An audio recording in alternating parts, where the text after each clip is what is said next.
Ko Marie, whakalofa hatu, Elliot Ikile here. Tonight, it's just a little bit of a nightcap. Yes, we're doing a bit of impromptu sort of stuff. Things have been very, very busy, as you probably have no doubt aware over the course of the election, the campaign, and the weekend. So, we thought we'd just have a little quick nightcap, and joining with me, of course, is the wonderful Liao Tilsey. Liao, talofa, wamai. Aloha, Elliot. I'm doing well. How about yourself?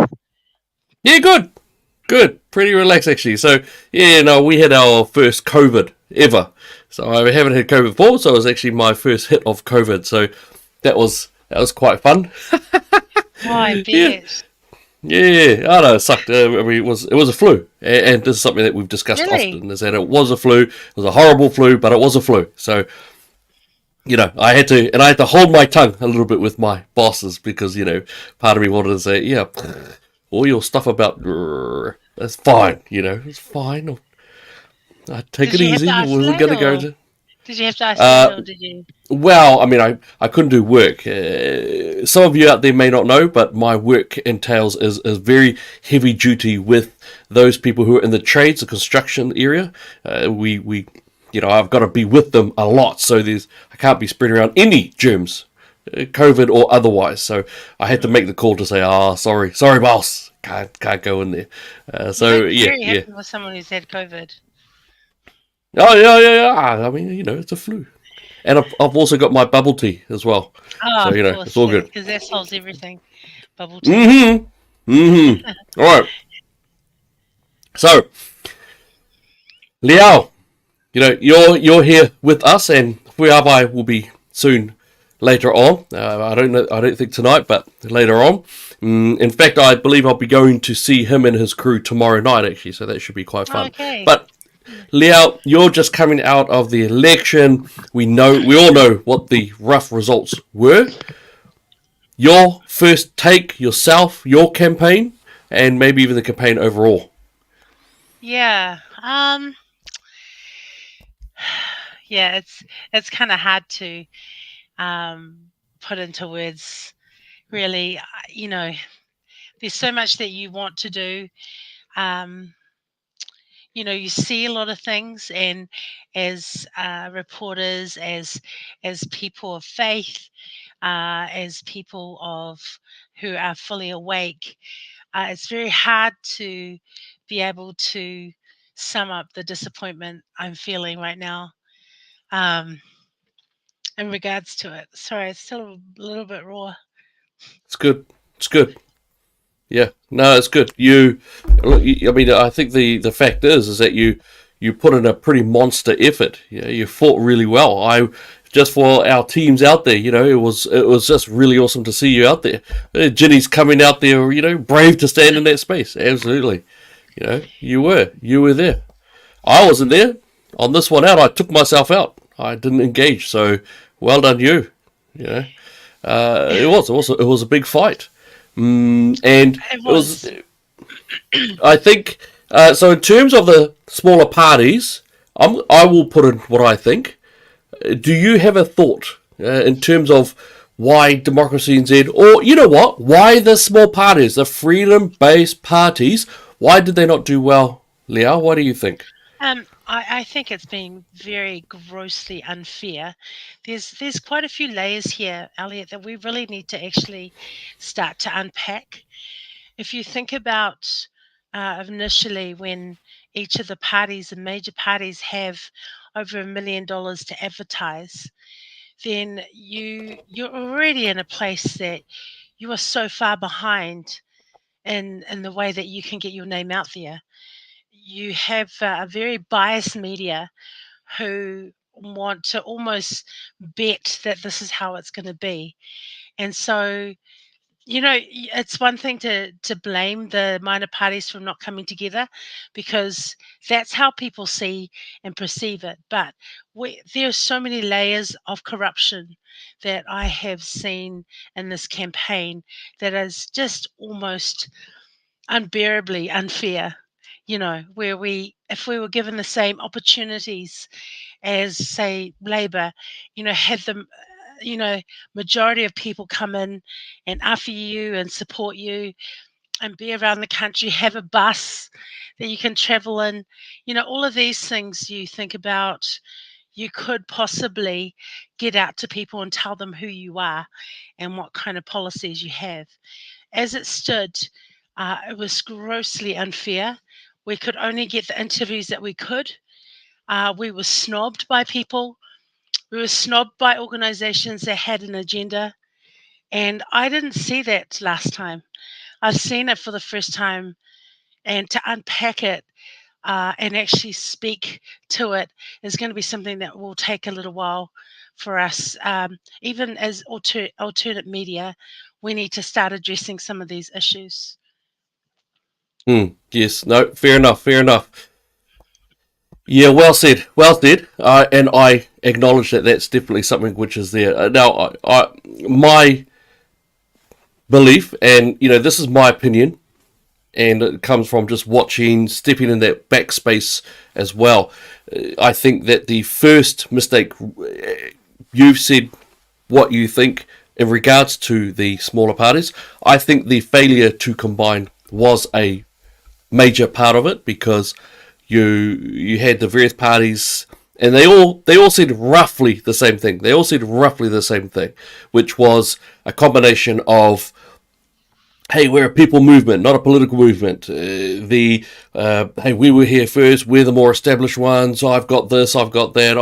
Every one of the groups had their very specific, self-pinpointed ideas to why they were going to make it.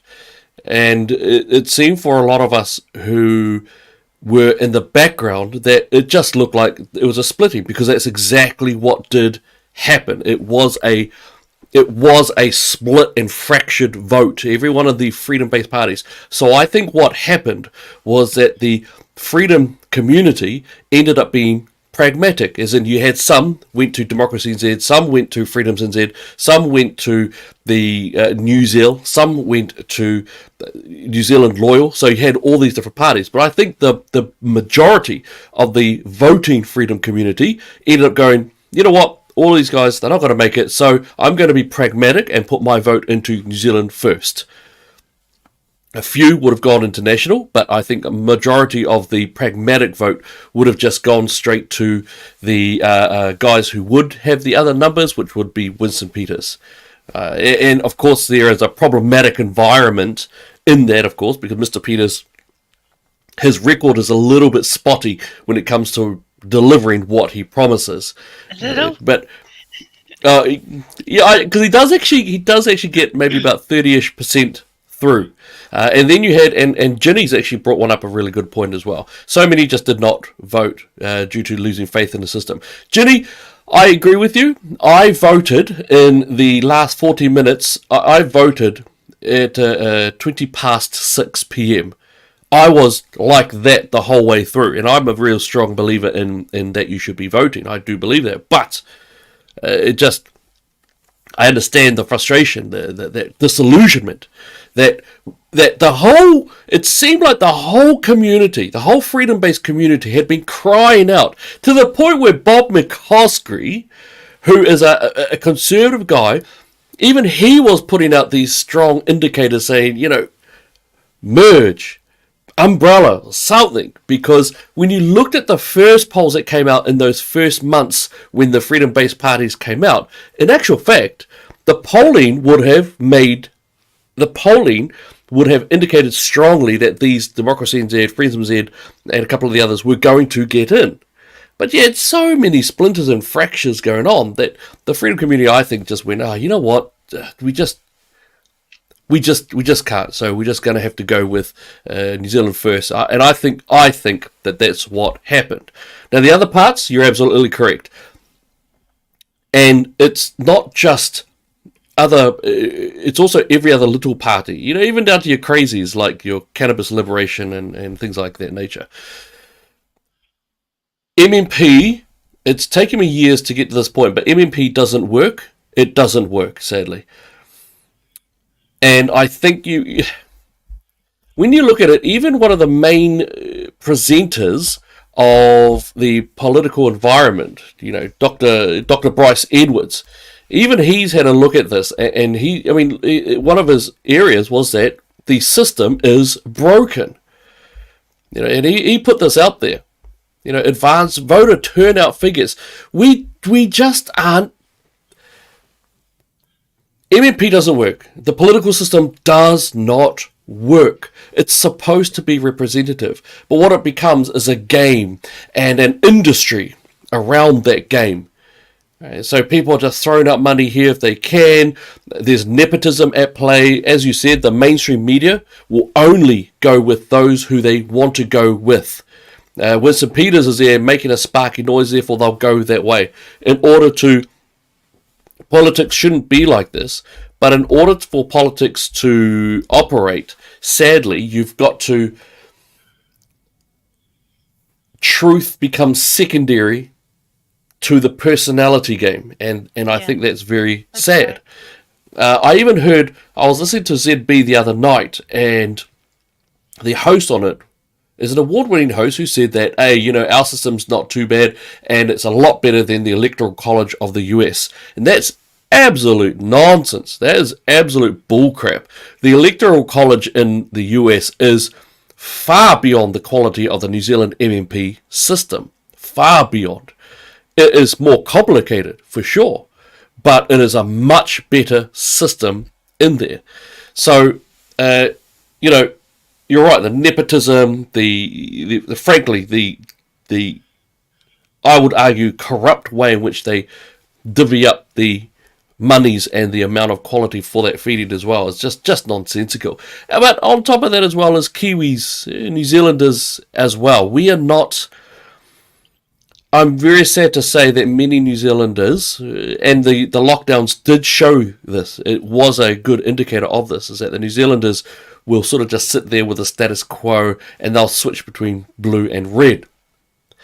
But again, the small groups should have made it easier for the freedom voter. They did not. They refused to make it. I also think in terms of democracy in Z, I think you really were attacked by those who left. I think there's a lot of poison in regards to when they left. There was a lot of, I think, negative poison that was left behind, which affected your party quite a bit. It was unfair. It was not warranted. It was very incredibly unfair of them to do that. But they did.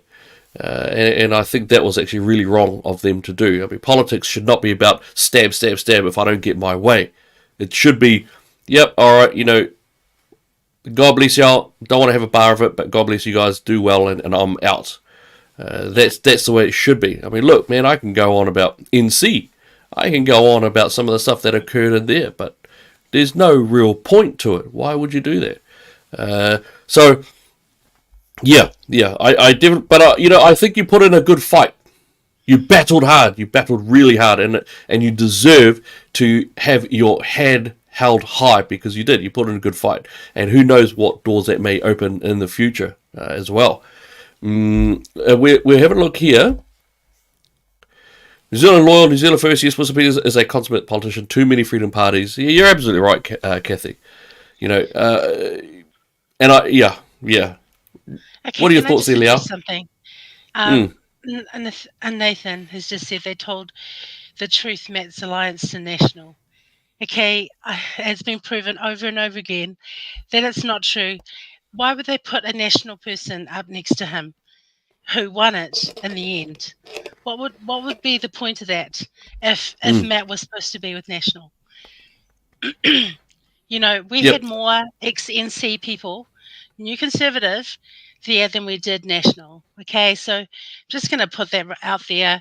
That is an absolute lie, and just being really sick of seeing that. And I can actually take you. I can actually attest to that as well. I was not part of the Democracy NZ crew, but Nathan, I can absolutely tell you that was nonsense, and I can tell you that because I was actually a part of not joining, not supporting, but I was part of the communication within the national environment where Grant McCullum was put in that place. All right, so it's nonsense. As in, I'm not saying you're nonsense, but wherever you've heard that from, it's actually nonsense. Just to let you know. It happens. That's all part of politics as well. All right. Mm, Yeah. what are your thoughts in Liao in terms of right? So the freedom parties, absolutely, they should have umbrellaed. They didn't. They were told multiple times that they should. I mean, I remember watching Bob McCoskey's video, and I thought that was a great video. You know, they should have just all joined in under that umbrella. I I will tell you guys what I think. I think that they should have umbrellaed. I think what they needed to do was you had strong, wonderful leaders in there. Look, Brian Tamaki, who I've changed my mind over the last couple of years because I think he did really well in terms of building his character back up. See, I hated the ring stuff and all that sort of buzz, but I've seen now that he's a much better guy. He's changed or whatever, and I really do. I like him. I like his wife Hannah, and I like Matt. I think I got a lot of affection and respect for Matt. So you had all these leaders, and what I think they should have done is could have put all of the crews underneath one party, and then they should have had a face, whoever that face was, but a face where it's not as polarizing as some of the others. The fact is, Sue Gray is polarizing. She is. She's just too polarizing. And so you've got to have someone who's a face, can fight, charismatic, but a male, female who can at least be that figurehead. And then underneath that, then get all your party votes in, block it up hard, and then everyone gets in, and then you can choose to do as you want in that regard. I think that works. I think you're right, Elliot. I just want to speak to that because I feel that if there had been the right, not saying that Brian wasn't, but he's, people have known him, people That's have too seen polarizing. him, far too polarizing for someone who was going to facilitate it and not Mm, even necessarily be in the party itself. Just be the one to bring these groups together, to make them feel that actually they are really important to be part of this, and not sort of go with who you want to put on the list, but to mm, make every single party come underneath this to go, you are all really important and we need you for our, for, and have some commonality, because we did, all of us, mm, the things, even our, when I watched your vote, the which was amazing. I think we need to do that again if I'm not going to go into politics again. But the vote, to actually, the faith vote, to mm, actually go, oh my gosh, we have so much in common.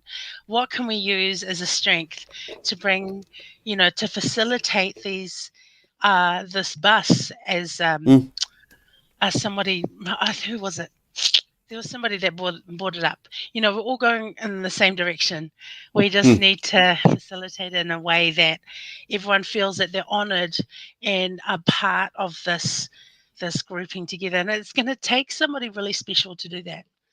Yeah, yeah, I agree. Yeah, you're right. And I think Brian would probably have to still be a part of it simply because he is a strong element within that force, the operational force and the money area, and we've got to allow for that sort of thing. But I guess these are discussions to be had, hopefully, when things calm down a bit and the freedom-based parties sort of can't evade that stuff. Yep, Charmaine's brought up a really good point. Brian was the only one wanting to make New Zealand Christian again as an official policy style. I think New Zealand was as well, but of course they were very very late to the game. But I absolutely agree with you, Charmaine. He was. I do. I really like what he stood for, and he paid for it. He decided he went to prison instead. Yeah, so I thought that was actually really good. Okay, that's the freedom stuff. That's the freedom parties, and we need to look at that later on. What about the election result itself? So at the current stage, we've got a block of a right wing block, not necessarily conservative, but definitely a right wing block. Heaps of one's guys went down, and the Takanini swapped over. You had Tamaki swap over. You had quite a few swap overs in terms of MPs. But it was right wing, more libertarian than not. Liao, what's your thoughts in terms of the election results overall, the big stuff? Yeah, I saw this meme maybe a couple of months ago, and it was really the baton being handed over to National. and that's how I feel. There isn't anything that's really changed. We have a globalist leader. We have the national leader who used to be part of Labour. You know that, eh? So Who's it that? really hasn't. Chris Luxon, he was a part of Labour before he went to National. Oh, right, but not yeah, right. As in he was part of their Yeah. financing crew and stuff like that. Yeah. Well, actually, he was a businessman. He just played both ways. Oh well. So what's going to be different from him now? Fair point. Fair point. So I feel like there's going to be other things that are going to be introduced. I feel like the cashless society is going to ramp up. You know, for businesses, it's going to be something that is, I guess, going to be really important. I'm not sure how the farmers are going to fare. You know, these kind of things that we worried about during the election, and wanted to be the conscience of the nation in some way, shape, or form. Um, that's how I see this. It's just one side of the coin is going to work on the next lot of things that needs to happen between now and 2030. Mm. Fair enough. Fair enough. Yeah, I do. I probably don't see it as harsh, but I do see it in the same alignment as what you're seeing, which was I think Christopher Luxon is a businessman first and foremost. He's a CEO. He's what you've got at the moment now looks like a very strongly libertarian, very strongly liberal right wing bloc. So their economic policies will be in general right wing, as in they'll cut down the spending a great deal. They'll bring the economy back into order overall, and that part is good. That is the good part. They'll cut down a lot of the real problems. Hopefully, they also slash out the funding that they've been funding the media. I think that will be very excellent, which perhaps is also why the media itself was so strongly trying to push their left wing ideology, as well as the top party for some odd reason. I don't understand why. So yeah, money definitely. Christopher Luxon, David Seymour, they'll be all about the money. Fear. I think the real problem does come as to what you're saying, where it does come into the family, when it comes into the ideals of religious freedom and faith, when it comes into euthanasia, suicide, and abortion, when it comes to looking after people. That is a major difference that will be there. I think that they probably will try to push the cashless society a bit more. I think that you're right. They'll push. I mean, they are still pushing for the 2050 agenda, which will cost at minimum $5 trillion, which will end up killing a lot of our people. Also interesting that you would bring up the idea that they're just sort of changing over, because of course it was National who brought in co-governance. Co-governance was a National Party push. They're the ones who pushed it. Labour simply took it on and made it heavier. Exactly like the Dawn Raids. Labour brought in the Dawn Raids, National made it stronger. That's So right. they had a little swap over in that regard. I think it was incredibly sad to lose Simon O'Connor. We lost a man of the freedom, a true free patriot, and a Do you think true that one of was the on last purpose? few.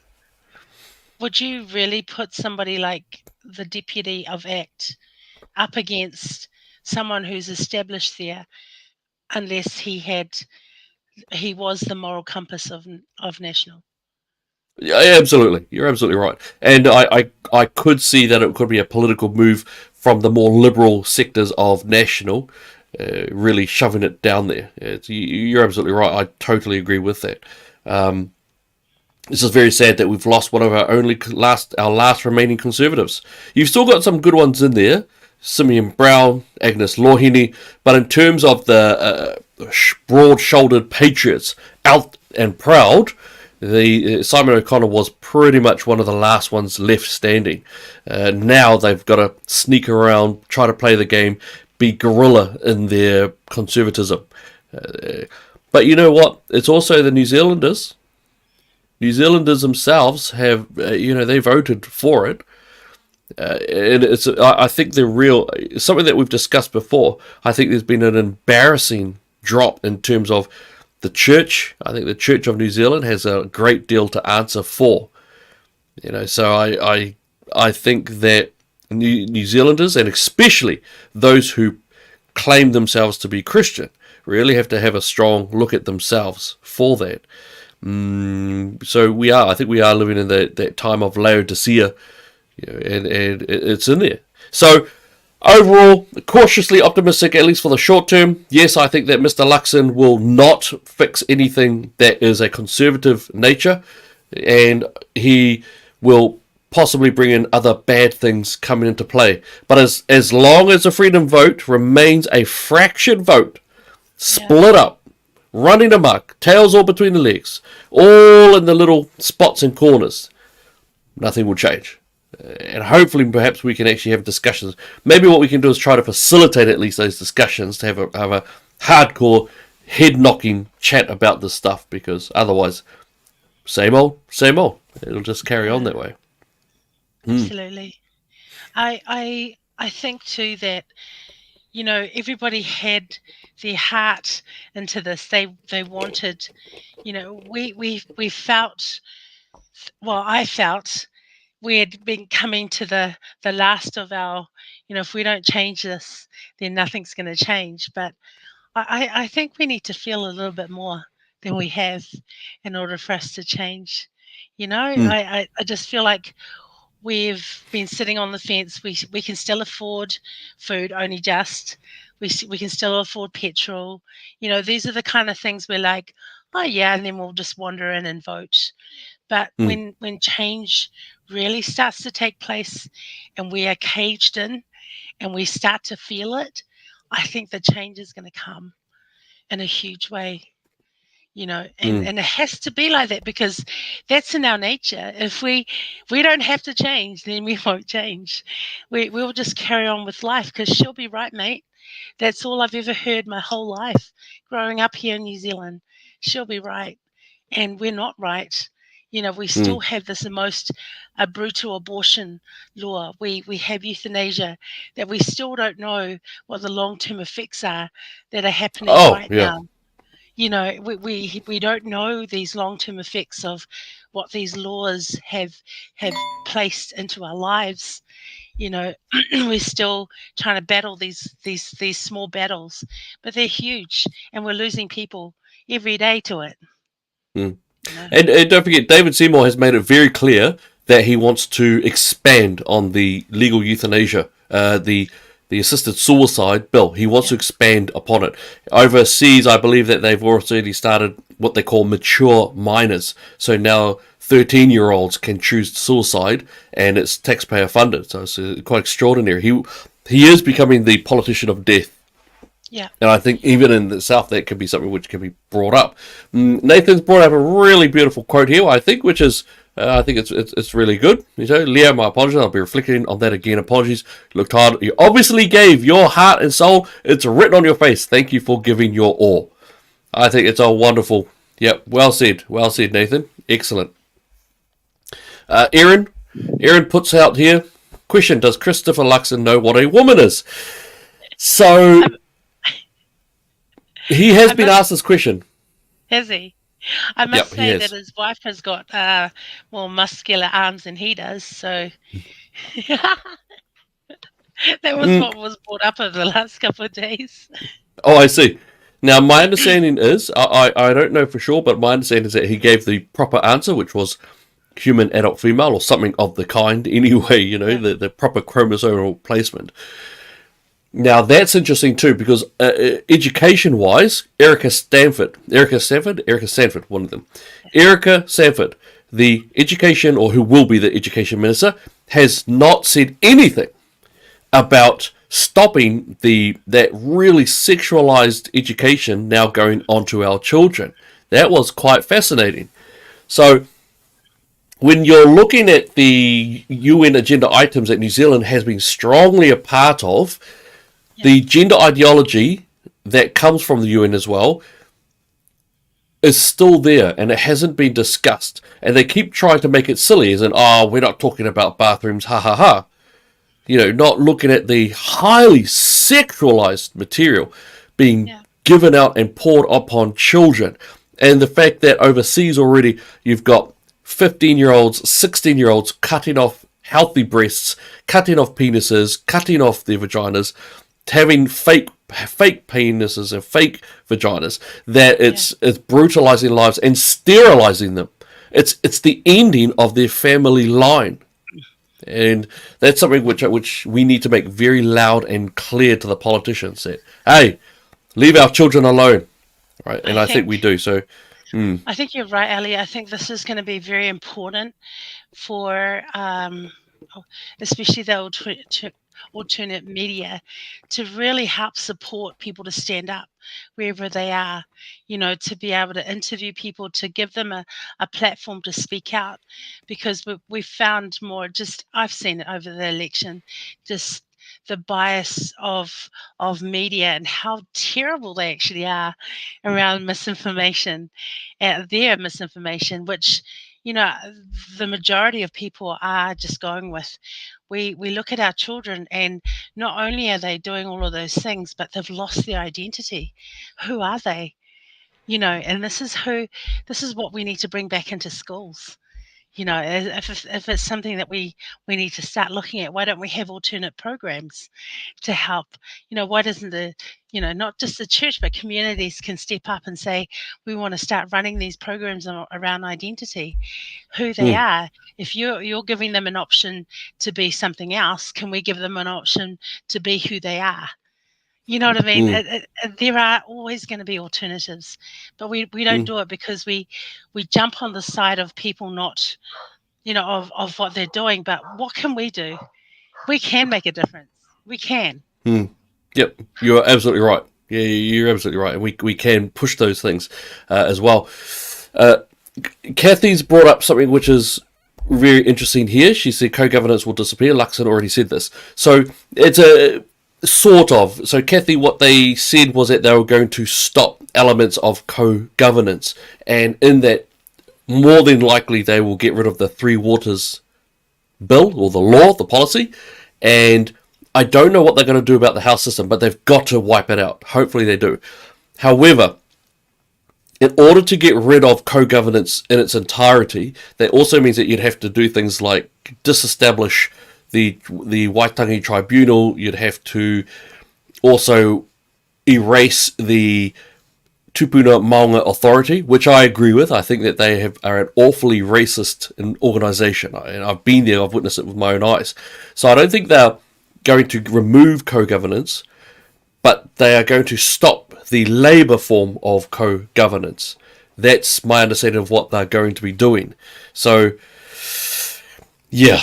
Unfortunately, it's not fully as what it should be. It'll be quite good to see how they get rid of it, and this is where New Zealand First will be quite interesting. I will say this: there's a massive elephant in the room that everyone, all the media, seem to be trying to ignore it, which is you've got approximately half a million special votes yet to be counted. Now, whatever you think in terms of the dodginess of different things, 500,000 special votes is a huge amount. That is a lot of special votes out there. So it'll be really interesting to see what the outcome of that is. So I really am looking forward to seeing what that comes out with. I'm hoping that New Zealand First get a few more. I think Mr. Peters is our least. Geez, how do I say this? He's a lot better than the others. Yes, he'll only get a minority of what he wants to get through, but he was a good. It's hard because he was a good handbrake to the insanity of Jacinda Ardern's policies. Yet at the same time, he was the person to put them in place as well. So we know that. We know that. It'll be I interesting to guess see we're what just the gonna, special votes come out. yeah, I Mm, think so. I think too with Winston, even though I've given him a really hard time over the last while, you do reap what you sow, and I feel like people, he will either change and go, all the things I said, and or he'll Yep. do exactly what he did before, which is, radio silence to half of the stuff that Mm. he promised. Yep. So, Yeah. you know, it's a gamble, and I think that's what people did, and they took was that gamble that possibly he could be a little different. But that's what insanity is, Mm. do something over and over again and expecting a different result, I right? think I think there'll be a lot of embarrassment. I think it's almost impossible that he will go with Labour on this occasion. I think it's almost impossible. The only reason why I could think he'd do that is that if he was promised to take the prime ministerial position itself somehow, Yeah. and then Labour could choose to be Winston Peters' handbrake, so to speak. So I think that's the one that would be a possibility there. I mean, because I like Winston Peters. I like his style. He speaks really well and he's strong, and of course everyone does. The problem is that of course is that he's a weather vane. He's a political weather vane, meaning that the way the wind blows, he'll go with it overall. However, he has gotten so one of the downfalls of Winston Peters was the fact that he allowed the woke element in New Zealand First to really go up strongly. I think probably Tracy Martin was a big one there. So they pushed hard for abortion. Tracy Martin was very, very excited to release the relationship and sexuality education environment. She was very much at the forefront of New Zealand First wokeism, and that's why I think lost a lot of the people. As well as, of course, signing the UN Migration Compact and then only admitting to it in the last hour of the last day of 2018. So I think that was quite interesting. But the special votes is what's going to really determine the level of discussion. The special votes. If the special votes basically take Winston out, then so be it. Then he'll be in the backbenches or whatever area, and they'll take it case by case. Christopher Luxon, though, being a businessman, he will try to bring New Zealand First into the fold, so to speak. It's just how it will go. But yeah, very interesting indeed. We'll have to see what happens. And November the 3rd is when it has to be all finished up. So it's November the 3rd. It's Mm. so it's surprising to me. You can count a whole election in one night, but it takes a week to do special. Like week and a Because half, when two they, weeks. yeah, it's because it's a mostly computerized system. The Does it have special to be votes verified each vote? yeah, it does have to be verified, but I think it takes a while. Yeah, I know. I mean, I understand what you're intimating at. I would love to see a review of the 2020 election. There's a lot of things that didn't really make sense here, but it won't happen under a New Zealand system because politicians hold too much sway over the minds of New Zealand, and they don't want to have anything change, which is quite sad. We'll have to see. Hopefully there'll be some bravery in there somewhere, and New Zealand may actually get a proper functioning political system. Perhaps I'm being cynical. I just don't think it'll happen. That's all. So therefore, I'll move on and do something else. Yeah. I do want to also bring up, of course, the absolutely horrific nature of what happened in Israel. Yeah. Yeah, we saw Israel having entire families slaughtered. Horrific footage. I'm sure many of us saw it. You can't see it on Facebook. My understanding is because they're not very good with free speech on Facebook, but on other platforms, Rumble and Twitter, they allowed free speech. Therefore, we saw the brutality of what was going on. I mean, there were some cases I was really having trouble just to watch, and I've dealt with human violence matters over the last couple of decades. That stuff just blew all of that straight out the window. I was watching shootings live time. I don't even know if I want to say it on air, but just brutality like so I've never even imagined. Liao, what were your thoughts about the terror attacks by Hamas and the, Yeah. the brutality in Israel? Just completely like out of the blue. Although, Israel's been very, they've been always been very careful about, just whether there are attacks coming. But, from what this has been, from what has been seen, and there was a festival going on from people all over the world that had come for it. They had targeted that particular place where they had foreign nationals. So there must be a bigger reason to this. Are you wanting a world war because you're actually bringing in, you've brought in other people? So normally, just for the Israelis, they would attack specific places, but this was a place where so many foreign nationals were there as well. So, which has made everybody come into this having to be part of it and actually condemn Hamas, because they're not a country; they're an actual organization. And Mm. for our country, for New Zealand to struggle to condemn this kind of violence is is is shocking, but definitely not surprising for the way that they Yeah. have. Mm, Well, you're absolutely right, and I think that was actually a really big part of it was the fact that New Zealand really struggled to condemn Hamas. We had Nanaia Mahuta saying, "Oh, I'm concerned about the escalation of conflict," and everyone else, all the other countries said, "Condemn the terrorism." They condemned it, but Nanaia Mahuta did not. And the Greens had never, man, they were being hammered by a lot of people, yet they refused. From the river to the sea, Palestine will yeah, be free. It was quite a shocking level of anti-Semitism that we saw in New Zealand and across the world. We yeah, saw Nazi issues. So New Zealand's actually got a bit of a problem with Nazism. Not the yeah. how the lefties want to call everyone who doesn't agree with them Nazis, but an actual Nazi ideology that was being pushed forward in New Zealand. That's Quite, right. this is quite Which incredible. justified it, didn't it? It Mm, justified them saying it.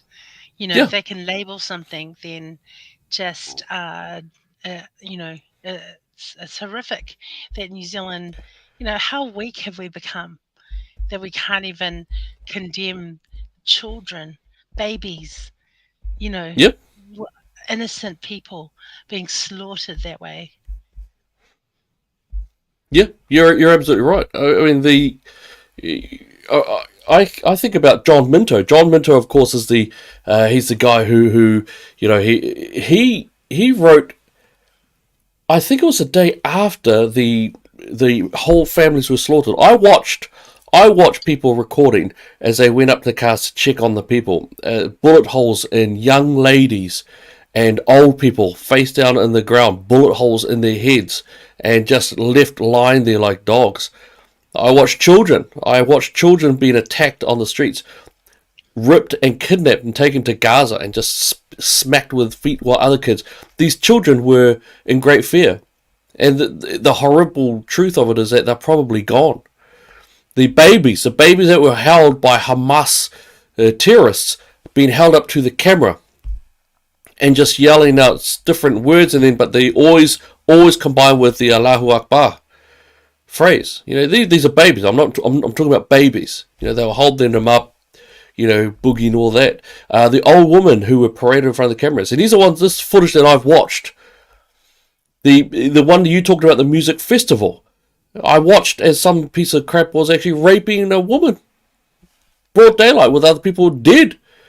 One guy actually was also hiding out there. He showed his camera, and there was many different dead party goers in there. And that's not even beginning to talk about the viral video of the German-Israeli woman who was in the back of the van. Her legs were all crunched over, and they were spitting on her, laughing, and doing the old Allahu Akbar and all that sort of stuff in there. The mother says that she's been told that the girl is alive. I still don't believe that for one little second, but we'll have to see what happens. They've kidnapped so many of these people and taken them to Gaza. The latest bodies found just today, New Zealand just today, are now showing signs of rape and torture. So they found more Israeli young ladies, and they've got their hands bound behind them. The officials, the medical staff, have confirmed that they've been raped and tortured before being slaughtered. They're targeting innocents. They're targeting civilians. I watched as families were being held hostage by the by the kidnappers, by the terrorists. One of the families, they had the mum, the dad, and a little 12-year-old, and an 8-year-old there. The look in their eyes was utter fear. And they were talking, and they were told right there that their older sister, I think she was 16 or something, had been killed just then in another room. And very likely, you know what would have probably happened. Yeah. The evil that this is incredible. And when you look on the other side, the pro-Hamas people are saying, oh my gosh, Israelis have been murdering children for years. It's a genocide what they're doing to Palestine. It's like, hang on.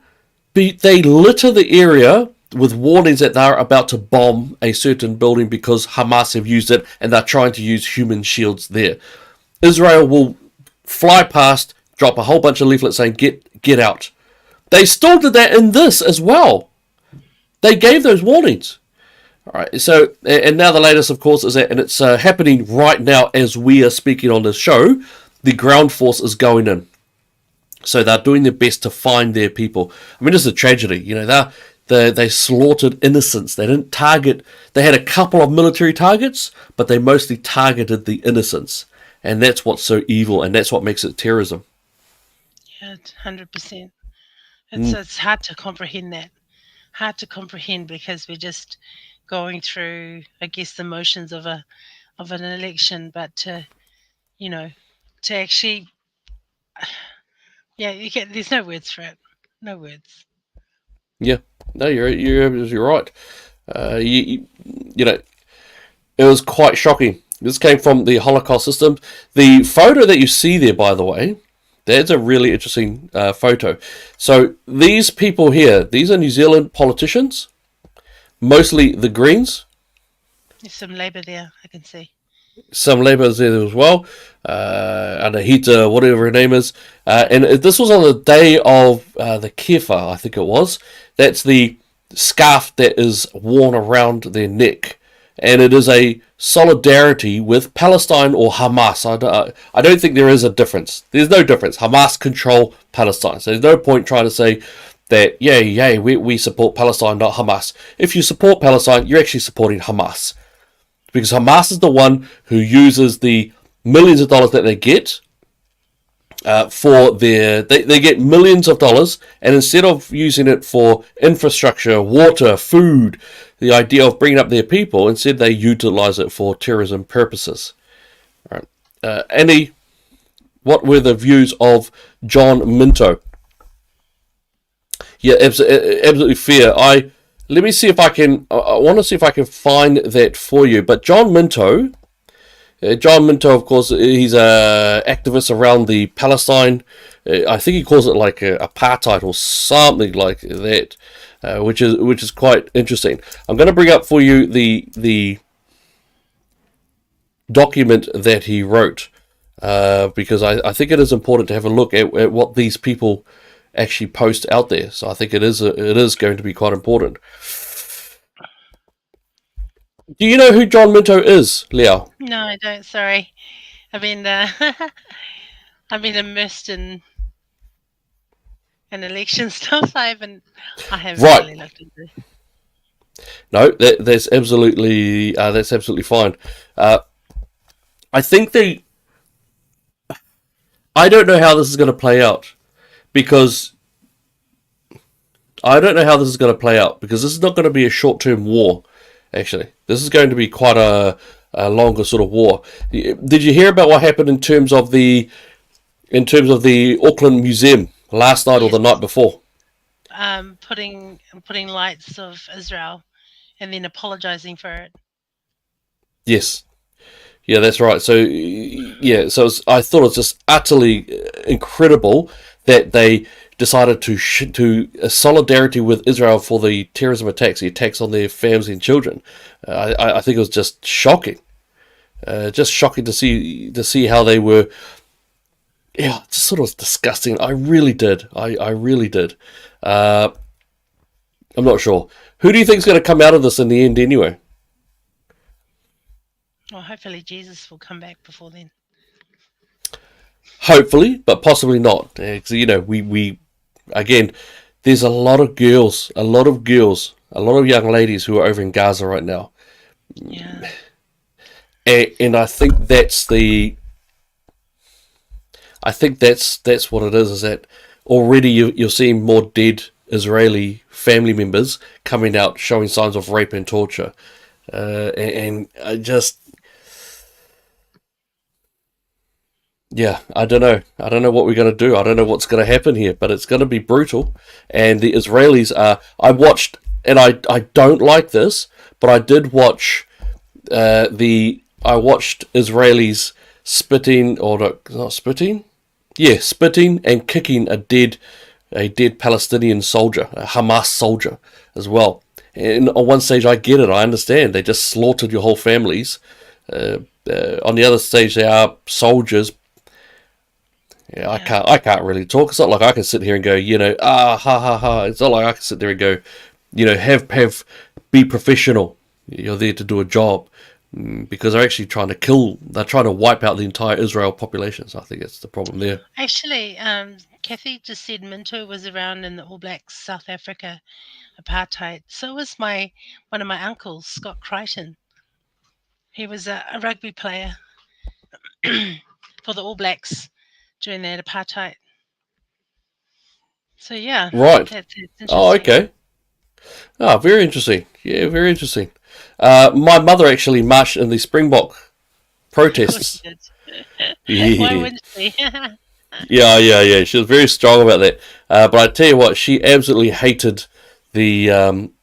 She can't stand what Andrew Little did to things. She was a hardcore unionist. Yeah. I think if Well, she was still he's around, resigned, isn't he? yeah, yeah, awful, awful politician. To be fair, very awful politician. Yeah. But again, just stuff that we just. I don't know. I don't know what's going to happen in that regard. I can't even think about what might happen, but it's going to be brutal anyway. Well, look, I think that's a good little nightcap. We just wanted I to think so. catch up. We just want to have a little chat about things as well. Yeah, so I think it is definitely sort of a thing to keep in mind. I think we'll need to keep an eye on this right wing bloc, not conservative, but very much a right wing bloc. So I think we'll definitely stay up to date. But Liao, good on you. Well done. You keep your head held high. You did really well. All right. Thank you. Any last words there for yourself? Yeah, I just think, wherever you are, just shine where you stand. Whatever you can do to make, your community, your families a better place, then just do it. Like you don't realize what your impact is.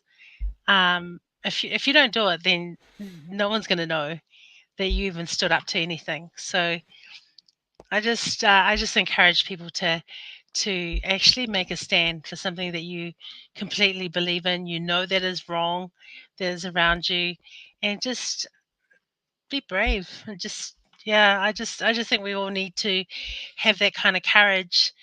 Imagine if all of us did. It would be a different place, New Zealand. It really would. That's all I No, have to say. nicely said. Nicely said. Nicely said. I do want to just bring up something here. There we go. All right. I was looking for something, and I found it. All right. I just want to show you. This came from John Minto as well. This was on the 8th. This was one day, not even a day. Sorry, not even a day later. So I think that was actually quite interesting.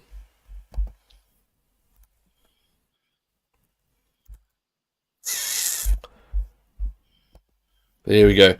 Minister Mahuta needs to sheet home responsibility where it belongs with Israel's brutal barbarity towards Palestinians through its apartheid policies and military occupation. So this was as we were waking up to the horrific footage of babies murdered, of whole families slaughtered on the streets, of women being raped on the music festival.